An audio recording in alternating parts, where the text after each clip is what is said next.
Hello students, कैसे हैं आप सभी का आपके अपने इस YouTube चैनल मैथ्स विजय पर फिर एक बार और आपका तहे दिल से स्वागत करता हूं। और चलते हैं आपकी कक्षा 10 की इस गणित की क्लास में स्टूडेंट से। और चैप्टर 3 दो चर वाला रैखिक समीकरण अपन चला रखे थे और चैप्टर 3 के अभी तक के स्टूडेंट से 6 वीडियो 6 पार्ट अपलोड हो चुके हैं और ये 7वां पार्ट है। और लगातार चलते हुए अपने स्टूडेंट से आपकी प्रश्नावली 3.1 के प्रश्न नंबर 3 इस वीडियो में अपन करने जा रहे हैं। प्रश्न नंबर 2 तक इससे पीछे वाले वीडियो में मैंने हल करवा दिया था। तो स्टूडेंट्स, यदि आपने पीछे वाले वीडियो नहीं देखे हैं तो डिस्क्रिप्शन बॉक्स में मैंने उन वीडियो का लिंक लगा रखा है। कमेंट्स बॉक्स जो होता है उसमें मैंने प्रत्येक वीडियो का लिंक लगा रखा है। तो यदि आपने पीछे वाले वीडियो नहीं देखे तो जरूर से आप कमेंट्स बॉक्स में जाकर उन वीडियो को जरूर आप देखें स्टूडेंट से। तो ये आप बेसिक से कंप्लीट सारे वीडियो लगातार आप देखोगे तो स्टूडेंट्स आपका बेसिक वाले वीडियो है और भी जो एग्जांपल वाले वीडियो है वो आपके क्लियर समझ आएंगे। और लगातार आप वीडियो देखोगे तो आपके क्लियर होगी, तो आपके समझ में आएंगे। तो स्टूडेंट से प्रश्न नंबर 2 तक अपन क्लियर हो चुके थे अपने प्रश्नावली 3.1 का। तो प्रश्नावली 3.1 का लास्ट क्वेश्चन प्रश्न नंबर 3 इस वीडियो में अपने हल करेंगे। इस वीडियो में अपने क्लियर करेंगे प्रश्न नंबर 3।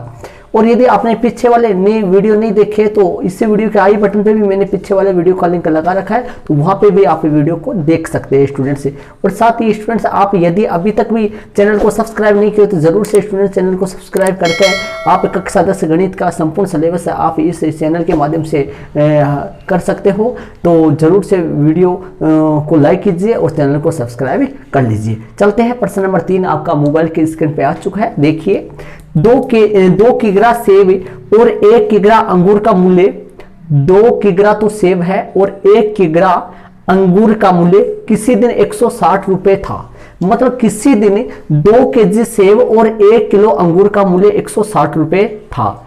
एक महीने बाद 4 किग्रा सेब और 2 किग्रा अंगूर का मूल्य 300 रुपए हो जाता है। इस स्थिति को बीजगणितीय तथा ज्यामितीय रूपों में व्यक्त कीजिए। तो स्टूडेंट्स, बीजगणितीय का मतलब होता है समीकरण बनाना और ज्यामितीय का मतलब होता है ग्राफ बनाना। तो अपने सबसे पहले इनका समीकरण बनाएंगे अपने, अर्थात बीजगणितीय रूप में व्यक्त करेंगे। तो स्टूडेंट्स, 2 किग्रा सेब और 1 केजी अंगूर का मूल्य प्रश्न में 160 दे रखा है। तो 2 केजी अंगूर का मूल्य 2 केजी प्रश्न में दे रखा है 2 केजी सेब, 2 केजी सेब और प्लस में 1 केजी अंगूर। इनका मूल्य प्रश्न में 160 दे रखा है। किसी दिन 2 केजी सेब और 1 केजी अंगूर का मूल्य प्रश्न में 160 दे रखा है। देख लीजिए, 2 केजी सेब और 1 केजी अंगूर का मूल्य किसी दिन 160 रुपए है। तो स्टूडेंट्स, 1 केजी सेब का मूल्य मैं यहां से मान लेता हूं, ध्यान से देखना। माना कि 1 केजी सेब, पहले सेब आ रहा है, तो माना कि 1 केजी सेब, 1 केजी मैं पहले मान लेता हूं कि माना कि 1 केजी सेब का मूल्य 1 केजी सेब का मूल्य x रुपए तथा 1 केजी सेब का मूल्य x रुपए तथा 1 केजी अंगूर, 1 केजी सेब का मूल्य तथा 1 केजी अंगूर का मूल्य कितना रुपए है? 1 केजी अंगूर का मूल्य y रुपए है। ये लो स्टूडेंट से, मान लिया कि 1 किलो सेब x रुपए के आते हैं और 1 किलो जो अंगूर है वो y रुपए के आते हैं। तो ये बताइए, 1 किलो सेब कितने रुपए के आ रहे हैं? x रुपए के आ रहे हैं। अपन सेब कितना किलो खरीद रहे हैं, कितना केजी खरीद रहे हैं? 2 केजी। तो 1 केजी का x रुपए का आ रहा है। 1 केजी सेब जब x रुपए के आते हैं तो 2 केजी सेब कितने रुपए के आएंगे? 2 को गुणा कर देंगे x से, प्लस में 1 को गुणा कर देंगे y से। तो स्टूडेंट्स, यदि 1 केजी सेब का मूल्य x रुपए है तो 2 केजी सेब का मूल्य 2x रुपए होगा और 1 केजी अंगूर का मूल्य y रुपए है, 1 केजी अंगूर का मूल्य y हो जाएगा। मतलब ये यहां से आएगा 2x प्लस y। ये क्या हो गया? 2x हो गया। 2 केजी सेब का मूल्य y क्या है? 1 केजी अंगूर का मूल्य, दोनों को जोड़ेंगे तो बराबर में कितने लगाएंगे 160 रुपए। कितने 160 रुपए जो क्वेश्चन में अगले ने आपको दिया है। तो यहां पर लगा देंगे अपने कितना 2x प्लस वाई बराबर में 160, समीकरण 1 हो गया।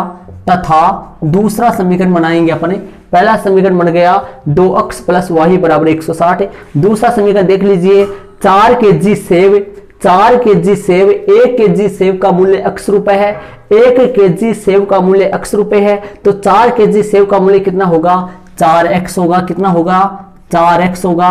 तो यहां पर लिख देंगे 4 केजी सेब का जो मूल्य है वो कितना हो गया 4x है। 4 केजी सेब है और 2 केजी अंगूर है। तो ये समीकरण बन गया अपना 4x प्लस में 2y बराबर में 300। समीकरण आपके सामने बन चुका है स्टूडेंट्स। 4x मतलब 4 केजी सेब, 4 केजी सेब और 2 केजी अंगूर, तो 4x प्लस 2y बराबर 300। छोटा हो जाएगा कुछ, 2 का भाग दे देंगे अपने, कितना आ जाएगा 2 का अपन भाग देंगे तो 2x प्लस y बराबर में 2 का भाग दे देंगे तो 150। समीकरण कितना हो गया 2 हो गया। ये आपके सामने समीकरण 1 और समीकरण 2 हो गया। 2x प्लस वाई बराबर 150। ध्यान दीजिए स्टूडेंट्स, पहला समीकरण सेम टू सेम रखा है मैंने, लेकिन दूसरा समीकरण को क्या किया है छोटा किया है। मतलब 4x प्लस 2y बराबर 300 था, इसको इसके दोनों पक्षों में 2 का भाग दिया है, मतलब 2x प्लस मतलब आधा हो जाना है। दोनों पक्षों में 2 का भाग देने का मतलब आधा हो गया। 4x 2x बन गया, 2y y बन गया और 300 जो था वो कितना बन गया स्टूडेंट्स 300 जो था वो 150 बन चुका है। तो आपके सामने मैंने समीकरण बना दिया है। इससे बोलते हैं बीजगणितीय रूप में व्यक्त करना। तो बीजगणितीय रूप में व्यक्त हो गया स्टूडेंट्स, बीजगणितीय रूप में व्यक्त हो चुका है, समीकरण बन चुका है। समीकरण बनने का मतलब हो गया बीजगणितीय रूप में व्यक्त करना, अपने बोल देते हैं इसको कहते हैं बीजगणितीय रूप में व्यक्त करना।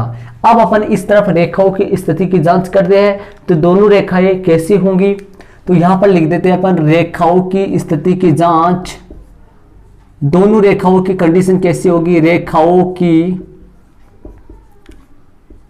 स्थिति की जांच कि भाई दोनों रेखाएं किस कंडीशन में है, समांतर है, प्रतिच्छेदी है या संपाती है। दोनों रेखाएं किस कंडीशन में है वो इसे बोलते हैं रेखाओं की स्थिति की जांच। तो अपन सूत्र लगा देते हैं, जो मेन सूत्र है अपने a1 बटा a2, b1 बटा b2, c1 बटा c2। मान रख देते हैं स्टूडेंट्स a1 बटा a2, a1 बटा a2 कितना है, x का मान a1 का मान 2, a2 का मान 2, b1 का मान 1, b2 का मान भी 1, c1 का मान 160, b2 का मान 150, c2 का मान 150। ठीक है स्टूडेंट्स, मैंने मान रखे हैं। हल करते हैं, 2 एकम 2, 1 एकम 1, ये 0 से 0 कट जाएगा। हल करेंगे 1 बराबर 16 बटा 15, ये बराबर है लेकिन ये बराबर नहीं है। तो ये बराबर आगे वाला बराबर नहीं है, स्टार्टिंग वाला बराबर है, शुरू वाले दोनों बराबर है, आगे वाला बराबर नहीं है। तो बताइए ऐसी स्थिति में क्या आएगा, मतलब कि स्टूडेंट्स यदि ये दोनों बराबर हो और आगे वाले बराबर नहीं हो तो ऐसी स्थिति में दोनों रेखाएं कैसे होंगी, प्रतिच्छेदी होंगी, समांतर होंगी या संपाती होंगी। ये आपको पता होना चाहिए। जब स्टार्टिंग वाले बराबर नहीं होता है तो दोनों रेखाएं प्रतिच्छेदी होती है, और जब तीनों ही बराबर होते हैं तो दोनों रेखाएं संपाती होता है। लेकिन यदि शुरू वाले बराबर हो और आखिर वाले बराबर नहीं हो तो दोनों रेखाएं कैसे होती है, समांतर होती है। कैसे होती है स्टूडेंट्स, समांतर लिख देते हैं। अतः दोनों रेखाएं समांतर होंगी। कैसे होंगी स्टूडेंट्स, दोनों रेखाएं समांतर होंगी। दोनों रेखाएं आपस में एक दूसरे की कैसे होंगी, समांतर होंगी, समांतर होंगी। अब देखना स्टूडेंट्स इसके बाद में समांतर होंगी, आपको दिखाई दे रहा होगा शायद, समांतर होंगी। ठीक है, अब अपने दोनों तरफ समीकरण 1 और समीकरण 2 के दोनों के बिंदु निकालेंगे। प्रतिच्छेदी बिंदु है नहीं कि भाई प्रतिच्छेदी बिंदु निकालना है। इस समीकरण के 3 अलग बिंदु आएंगे और इस समीकरण के 3 अलग बिंदु आएंगे। दोनों समीकरणों के अलग अलग बिंदु आएंगे। तो मैं यहां लिख देता हूं समीकरण 1 से, ठीक है, यहां पर मैंने लिख दिया समीकरण 1 से, और इस तरफ लिख देता हूं समीकरण कौन से 2 से। समीकरण 1 से 1 उतार लेते हैं, 2x प्लस वाई बराबर 160। यहां पर समीकरण 2 उतारेंगे, 2x प्लस वाई बराबर 150। तो बताइए कि या अक्स का मान निकालेंगे, अक्स का मान निकालेंगे, समीकरण 1 से अक्स का मान निकालेंगे। अक्स बराबर 160 माइनस में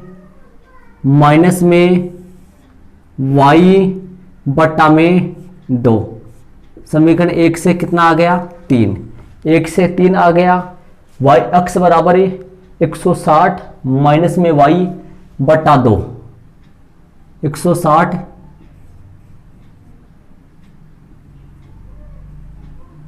माइनस में y बटा 2, ये आ गया आपके सामने।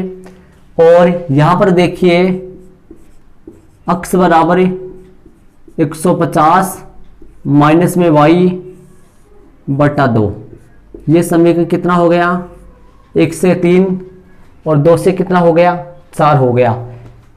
1 से 3 और 2 से 4, ये समीकरण हो गया आपके सामने 1 से 3 और 2 से 4। देखिए मैंने समीकरण 1 से x का मान निकाला, समीकरण 2 से भी x का मान निकाला। 1 से जो x का मान निकाला वो समीकरण 3 आया और 2 से जो x का मान निकाला वो समीकरण 4 आया। ऐसे हर बार करते हैं। पीछे वाले वीडियो नहीं देखे तो जरूर से देख लीजिए, थोड़ा कंफ्यूजन हो रहा है तो। देखिए यहां से मान कैसे निकालते हैं स्टूडेंट से, अक्स का मान निकालते हैं 160 वही का वही है, लेकिन ये y प्लस का है, बराबर के निशान के उधर गया, माइनस का हो गया। ये 2 अक्स के साथ गुणा में बटा में चला गया। इसी तरीके से ये प्लस y माइनस का y बटा 2। बस फर्क इन दोनों में किस बात का फर्क है, इसे बताइए इन दोनों में कितना फर्क है। यहाँ पर 160 है, वहां पर 150 है, बाकी सारा सेम है। अब अपन क्या करेंगे, बिंदु अपन प्रारूप तैयार करेंगे। इस तरफ भी 3 बिंदु निकालेंगे, इस तरफ भी 3 बिंदु निकालेंगे। तो देखिए इस तरह क्या रखूंगा मैं, समीकरण 3 में y बराबर खाली स्थान छोड़ते हुए और रखने पर कि यहां पर y बराबर अपने को संख्या लगानी है कि कौन सी संख्या लगाए जिससे अपना बिंदु रख सके अपन। x बराबर संख्या लगा देंगे बाद में। x बराबर कितना हो गया, देखिए x बराबर 160 माइनस खाली स्थान बटा 2। तो देखिए स्टूडेंट्स ये सामने आ गए आपके, अतः बिंदु लगा देंगे। अतः बिंदु कौन सा बिंदु आ जाएगा A, और ये कोष्टक है, यहां पर x का मान लगा देंगे, यहां पर y का मान लगा देंगे। हो गया। इस तरीके से इसमें भी अपने बिंदु अंकित करेंगे, रखेंगे बिंदु समीकरण 3 में और इधर समीकरण 4 में y बराबर और खाली स्थान छोड़ते हुए रखने पर अक्स बराबर 150 माइनस खाली स्थान बटा 2 बराबर हो गया। अतः बिंदु ये बटा में 2 है, अतः बिंदु कौन सा आएगा, बिंदु यहां पर लिखा हुआ है बिंदु। इसके आएंगे A B C, 3 इसके अलग आएंगे D, ठीक है। ये बिंदु आपके सामने एक एक बिंदु मैंने निकाल लिया है। अब अपन चलेंगे इसमें इधर समीकरण 3 में, समीकरण 3 में y बराबर खाली स्थान छोड़ते हुए, यहां पर जगह छोड़नी है आपको, खाली स्थान देना है, यहां पर संख्या लिखेंगे अपन। अक्स बराबर 160 माइनस में बटा 2 बराबर हो गया। अतः बिंदु कौन सा आ गया, ए आ गया, बी बिंदु आएगा ये, ठीक है। हो गया आपके सामने एक बिंदु और। अब इस तरफ भी एक बिंदु और रख लेते हैं, पहले इसमें और रख दे एक बिंदु। समीकरण 3 में y बराबर खाली स्थान छोड़ते हुए रखने पर, मतलब 3 प्रारूप अपने को तैयार कर लेना है सेम टू सेम। कैसे आएगा, वही बात है, x बराबर 160 माइनस बटा 2 बराबर बराबर। अब अपन लगा देंगे अतः बिंदु। अतः बिंदु कौन सा आएगा, ए बी सी बिंदु आएगा। सारणी अपन बना देते हैं, सारणी बना देते हैं, दोनों तरफ सारणी आएंगी, 3-3 बिंदु अपन रखेंगे। हर बार जैसे बनाते हैं वैसे, हर बार अपन सारणी बनाते हैं सेम वैसे ही आएगा।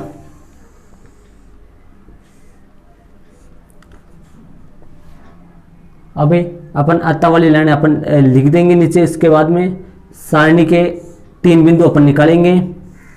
कम से कम क्या होता है, स्टूडेंट से 2 भी बिंदु निकाल सकते हैं और ज़्यादा से ज़्यादा 3 बिंदु निकालते हैं। लेकिन कई एग्जामिनर ऐसे होते हैं जो 3 बिंदु चाहते हैं, कई एग्जामिनर ऐसे होता है जो 2 बिंदु चाहते हैं। लेकिन ना जाने अपने की कॉपी अपनी क्या पता ऐसे एग्जामिनर के पास पहुंच जाए जो 3 बिंदु चाहता हो, तो ऐसी कंडीशन में अपने नंबर कट सकते हैं। ऐसा क्यों ना अपने 3 बिंदु निकाल देंगे, 1 बिंदु से अपना इतना कोई ज़्यादा फर्क नहीं पड़ेगा टाइम पे विशेषकर। तो इस तरीके से अपन 3 बिंदु ही निकाल देंगे। ठीक है, इस तरफ भी अपन निकालते हैं, इस तरफ भी 2 बिंदु और निकाल रखने हैं, बाकी बड़े 2 बिंदु इस तरफ भी रखते। तो समीकरण इधर कितने में, 4 में y बराबर खाली स्थान छोड़ते हुए रखने पर, तो अपने पास क्या आ जाएगा, x बराबर 150 माइनस में बटा 2 बराबर बराबर। तो अतः बिंदु ए बी सी डी और ई, कौन सा बिंदु आ गया है, ई बिंदु आ गया है। ई बिंदु आ चुका है स्टूडेंट से। अब A B C D E F कोई भी मिलने वाला नहीं है, मतलब एक भी बिंदु नहीं मिलेगा, अलग अलग होंगे सारे। इसमें और रख देते हैं, समीकरण 4 में y बराबर खाली स्थान जगह छोड़ते हुए रखने पर, समीकरण रखेंगे बिंदु x बराबर 150 माइनस में 150 माइनस में बटा 2 बराबर बराबर। अतः बिंदु कौन सा बिंदु आएगा स्टूडेंट से, नाम क्या देंगे, एफ बिंदु आएगा। एफ बिंदु आएगा क्योंकि 3 बिंदु दोनों तरफ अलग अलग बिंदु आएंगे, सेम नहीं आएंगे, अलग अलग बिंदु आएंगे। तो सारणी इसका बना देते हैं अपन। 3 बिंदु रखेंगे सारणी में, 3 बिंदुओं की सारणी बना देंगे, x और y। 3 बिंदुओं की सारणी बन चुके हैं। अतः वाली लाइन अपन लिख देंगे। अब देखिए स्टूडेंट से, जो 3 बिंदु आएंगे वो 3 बिंदु इस समीकरण 1 के 3 बिंदु तो समीकरण 1 को संतुष्ट करेंगे और 2 के 3 बिंदु समीकरण 2 को संतुष्ट करेंगे। लेकिन ऐसा कोई बिंदु नहीं होगा जो दोनों समीकरणों को संतुष्ट करेगा। इसका मतलब इसमें हल नहीं आ सकता। तो संपाती जब आए तो अपन नीचे क्या लिखते हैं, अतः दिए गए समीकरण युग्म के अपरिमित रूप से अनेक हल। संपाती में क्या होता है स्टूडेंट से, इधर वाले पहले समीकरण के 3 बिंदु और दूसरे समीकरण के 3 बिंदु सेम ही रहते हैं। तो अनेक हल ऐसे होते हैं जो दोनों समीकरणों को संतुष्ट करते हैं, क्योंकि वो दोनों समीकरण होते हैं समान आपस में, इसलिए। लेकिन समांतर में क्या होता है, समीकरण 1 के 3 बिंदु अलग आएंगे, समीकरण 2 के 3 बिंदु अलग आएंगे। ऐसा कोई भी बिंदु नहीं होगा जो दोनों समीकरणों को संतुष्ट करेगा। इसका मतलब समांतर जब 2 रेखाएं होती है तो ऐसी स्थिति में उन दोनों समीकरणों का कोई हल नहीं होता है। और प्रतिच्छेदी आए तो उत्तर 1 आता है, वो आप जानते हैं। तो इसका आंसर का जो लाइन है वो अपन लिख देते हैं स्टूडेंट्स। देखिए आंसर की लाइन अपन लिख देते हैं, अतः वाली लाइन कि उत्तर कौन सा आएगा, और फिर बिंदु निकालते हैं अपन। अतः दिए गए समीकरण युग्म के हल,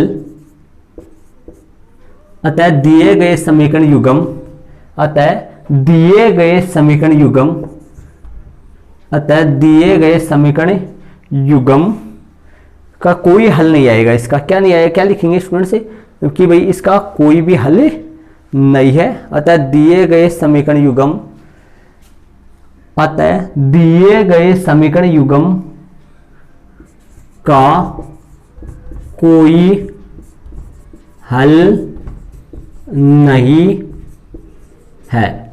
अतः दिए गए समीकरण युग्म का कोई हल नहीं है। इसके अंडरलाइन कर देंगे, कोई हल नहीं के अंडरलाइन कर देंगे और ये अपना आंसर आ चुका है स्टूडेंट से। अतः दिए गए समीकरण युग्म के कोई हल नहीं है, यही अपना इसमें आंसर आ चुका है। अब अपन बिंदु रख देते हैं। अतः दिए गए समीकरण युग्म का कोई हल नहीं है, ऐसा कोई भी हल नहीं होगा जो क्या होगा स्टूडेंट से दोनों समीकरणों को संतुष्ट करे। तो अब बिंदु रख देते हैं स्टूडेंट्स। 160 और 150 को देखते हुए अपने को ये पता चल रहा है, ऐसे दिखाई दे रहा है शायद 150 और 160 का मतलब देखते हैं, या तो फिर 10-10 का पैमाना अपन लेंगे या फिर 20-20 का पैमाना अपन लेंगे, ऐसा पैमाना लेंगे। तो यहाँ पर अपन 20, 10, 40, 30, 50, 60, 70 ऐसी संख्या अपने को रखनी है। तो अपन पहले 0 से स्टार्टिंग कर देते हैं। 0 अपन रख देते हैं, 0 अपन यहां रख देते हैं। 160 में 0 कटेगा, 160 में 160 बचेगा, 2 का भाग दे देंगे, कितना आएगा 160 में 2 का भाग देंगे तो 80। तो बिंदु आ गया आपके सामने 80 और y का कितना आ गया 0। अक्ष का 80 आ गया, y का 0 रखे, ठीक है, पहला बिंदु बन गया। उसमें भी 0 आप रख सकते हैं और 0 रखेंगे तो ऐसे नहीं कि सेम आएगा, सेम नहीं आएगा, सेम नहीं रहेगा, सेम रखेंगे तो भी सेम नहीं आएगा स्टूडेंट से।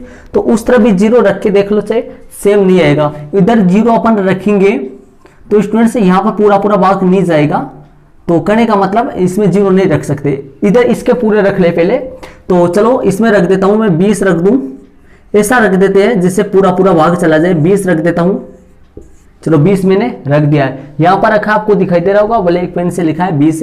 तो 160 में 20 कटेगा तो कितना बचेगा, 160 में 20 कटेगा, 160 में से 20 घट जाएगा तो 140 बचेगा और 140 में 2 का भाग लगेगा तो कितना आ जाएगा 70। तो ये बिंदु आ गया 70, अक्ष का मान 70। बिंदु क्या आ गया ध्यान दीजिए, बिंदु आपके सामने आ गया, निर्देशांक आ गया, अक्ष का मान 70, y का मान 20। तो आपके सामने जो बिंदु है वो हो गया 70-20, अक्ष का मान 70 और y का मान 20, 70-20 हो गया। अब इसमें देखो, इसमें रख देते हैं अपन इस तरफ, 70-20 हो गया है तो इसमें अपन रख देते हैं, इस तरफ बिंदु रखते हैं। अब इसमें रख देते हैं 40 रख देते हैं, 60 रख दो, चलो अक्ष का मान कितना रख दे, 60 रख देते हैं, 60 रख देते हैं या 40 रख दो, सम हो जाएगा 40 में, 40 रख देंगे तो 160 में से 40 घटेगा, 120 बचेगा, 120 में 2 का भाग दे देंगे तो आपके सामने 60 आ जाएगा, 60। तो बिंदु आपके सामने आ चुका है, अक्ष का मान 60, y का मान 40। बिंदु क्या आ गया 60-40 आ गया, कितना आ गया स्टूडेंट से 60-40 से आ चुका है। इसमें रखते हैं, इसमें अपन ऐसा रख देते हैं जिससे पूरा पूरा भाग जाए। जैसे मान लो 10 रख देते हैं, 20 रख देते हैं, 20 रखेंगे तो ऐसा रख देते हैं जिससे 0 वाली संख्या आए, 0 वाली रखते हैं और 0 वाली ही आनी चाहिए। तो 10 रख देते हैं और 30 रख देते हैं, 30 से आ जाएगा, 40 रखेंगे तो भी आ जाएगा, 30 रख देते हैं, 30 रखेंगे स्टूडेंट से। जैसे मान लो 10 रखेंगे तो 10 रखेंगे तो स्टूडेंट से मैं शुरू से बताता हूं आपको, 10 रखेंगे तो 140 बचेगा और 140 में भाग अपन 2 का देंगे तो 70 आ जाएगा। ये भी सही है लेकिन ये बीच में आएगा। यदि अपन 20-20 का पैमाना लेंगे तो 20-20 के पैमाने में 10 कहाँ आएगा, 20वीं ग्राफ में 20 वाली जो पतली लाइन होती है 5वीं लाइन उस पर आएगा। तो इसलिए 10 ना रख के अपन ऐसा रख देते हैं कि 20-20 का पैमाना अपन ले सके। तो 20 रखने ऐसे 30 रख लेते हैं और 30 रखेंगे तो आपके सामने 30 यहां पर रखूंगा तो 150 में से 30 घटेगा तो 120 बचेगा, 120 में 2 का भाग देंगे तो 60 आ जाएगा। तो ये बिंदु आपके सामने आ गया 60-30, कितना आ गया 60-30। इसमें रख देते हैं, इसमें रख देते हैं 60 रख देते हैं, चलो 10 रख दो, अब 10 भी रखना ही पड़ेगा, 10 रख देते हैं। 150 में 10 घटेगा, 150 में से 10 घटेगा तो 140 बचेगा और 140 में 2 का भाग देंगे तो आपके सामने 70 आ जाएगा। तो ये जो बिंदु है ये अक्ष का मान कितना आ गया 70 और y का मान कितना आ गया 10। तो ये अक्स का मान 70, वाई का मान 10 है। मतलब ये बिंदु आ गया 70, कितना बिंदु आ गया ये 70 10 है।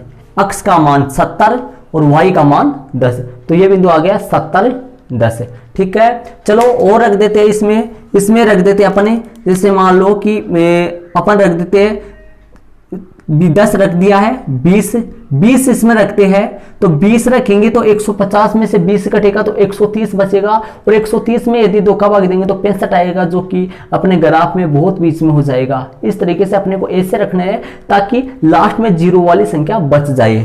ठीक है, तो 30 रख दिया, 30 तो रख दिया, 40 रखेंगे तो आपके सामने 110 बचेगा, 110 में 2 का भाग देंगे 55 आएगा। ठीक है, तो अपने क्या रख देते हैं, जिससे जैसे मान लो 50 रखे तो 50 रख देते हैं अपन, 50 रखेंगे तो आपके सामने 150 में से 50 जाएगा तो 100 बचेगा, और 100 में भाग देंगे 2 का तो कितना आ जाएगा 50। तो बिंदु आ गया आपके सामने, रखे 50 आया 50 और रखे भी 50 बिंदु आ गया आपका, कितना आ गया 50 बिंदु सारणी में लगा देते हैं। इधर लगा देते हैं पहले 80 0, पहला बिंदु कितना था 80 0, दूसरा बिंदु कितना था 70 20, कितना था दूसरा बिंदु 70 20। ठीक है, और तीसरा बिंदु कितना था 60 40। ठीक है, इस तरफ देखते हैं, इधर बिंदु रख देते हैं, पहला बिंदु कितना है 60 30, पहला बिंदु कितना है 60 30, दूसरा बिंदु कितना है 70 10, और जो तीसरा बिंदु कितना है 50 50। ये लो, ठीक है, ये अपने सारणी के तीनों बिंदु दोनों तरफ तीन बिंदु निकाल लिए।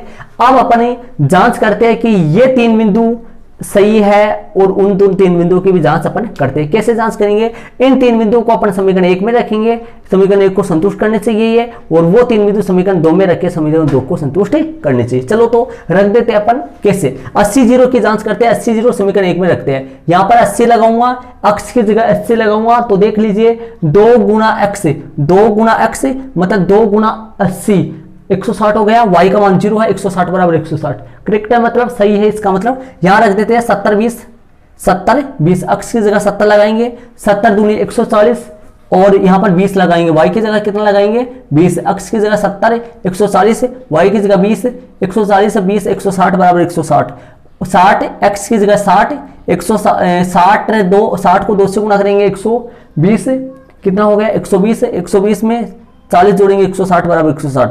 ये बिंदु रख देते हैं समीकरण 2 में, 60 गुना 2 120, और प्लस में 30, 120 से 30 150 बराबर 150, 70 गुना 2 140, 10 जोड़ देंगे 150, 50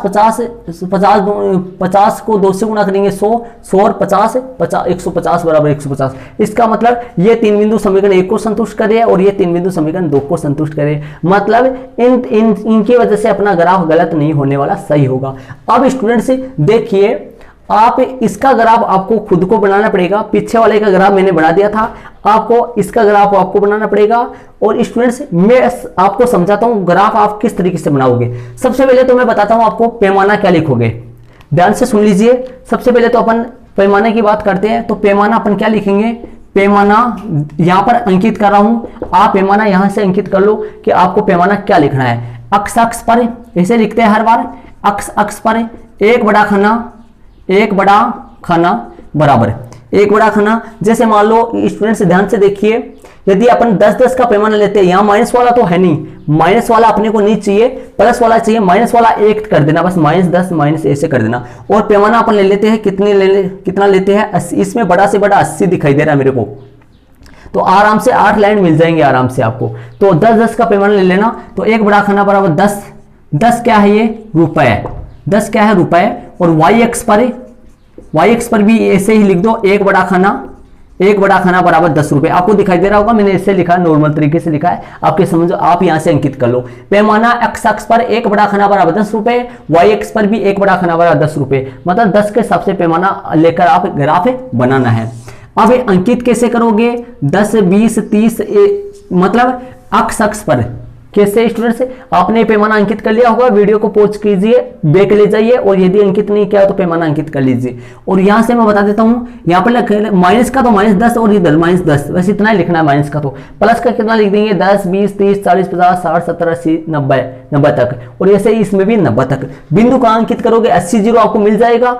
70 20 का अंकित करोगे, 70 का अंकित करोगे, 70 अंकित करना आपको कहां पर है, 60 और 80 के 70 का अंकित करोगे, 70 मिल जाएगा आपको, सॉरी 70 मिल जाएगा ना, कि 10 20 30 अंकित कर रहे हो तो 70 मिल जाएगा ना, सॉरी। और ये सारे बिंदु मतलब बीच में मिल जाएंगे, क्योंकि 20 का नहीं ले रहे हो आप, 10 का ले रहे हो इसलिए, ठीक है। तो सारे बिंदु आपको मिल जाएंगे आराम से। पैमाना आप 10 का ले लेना, माइनस वाली संख्या मत लिखना, एक ही माइनस वाली संख्या लिख देना स्टूडेंट्स। कितने लिखोगे माइनस वाली, माइनस वाली एक 2 लिख देना आप, माइनस वाली एक संख्या या फिर 2 संख्या लिख देना। बाकी आप प्लस वाली संख्या की जरूरत है आपको, बड़ा से बड़ा 80 आ रहा है, 8 लाइनों की, अक्ष का भी 8 मतलब अक्ष का भी 90 तक लिख देना और वाई का भी 90 तक लिख देना, एक बिंदु एडवांस से लिख देना। तो आप ग्राफ बना लोगे। और यदि आपके समझ में नहीं आए तो फिर कमेंट्स बॉक्स में कमेंट्स करना कि किस आपसे ग्राफ बन गया है फिर नहीं बना, या आपके समझ में नहीं आया, या ग्राफ यदि आपने बना लिया है तो भी कमेंट्स बॉक्स में कमेंट्स कीजिए कि आपको ये वीडियो कैसा लगा और आपने ग्राफ आपसे बन गया है फिर नहीं बना। और साथ ही स्टूडेंट्स ये क्लास आपको कैसे लगी, इसके लिए यदि आपको अच्छा लगा तो वीडियो को लाइक कीजिए और अपने दोस्तों के साथ जरूर शेयर कीजिए। और इसी के साथ अपने अगली वाली क्लास में मिलते हैं। और स्टूडेंट्स आप अगली वाली क्लास में अपने चलेंगे, अपनी एक्सरसाइज 3.1 जो है अपनी वो कंप्लीट हो चुकी है, और अगली एक्सरसाइज में अपन 3.2 के एक्सरसाइज के एग्जाम्पल अपन पढ़ेंगे। प्रश्नावली 3.2 के एग्जाम्पल अपन पढ़ेंगे। प्रश्नावली 3.1 के पहले 3 तक के एग्जाम्पल थे जो अपन कर लिए थे, तो प्रश्नावली 3.2 के एग्जाम्पल कहां से स्टार्ट होने वाले हैं, 4 से स्टार्ट होने वाले हैं। तो अगले वीडियो में अपन प्रश्नावली 3.2 के एग्जाम्पल नंबर 4 से स्टार्ट करेंगे स्टूडेंट्स। और तो स्टूडेंट्स आप यदि चैनल पे नए हो तो चैनल को जरूर सब्सक्राइब कर लीजिए, साथ ही बेल आइकन घंटी का बटन है उसको प्रेस कर लेना। इसको आप ग्राफ में लाइनदार पृष्ठ में उतारेंगे और इसका ग्राफ जो है वो इसके ठीक अगले वाले पेज पर ग्राफ बनाओगे आप।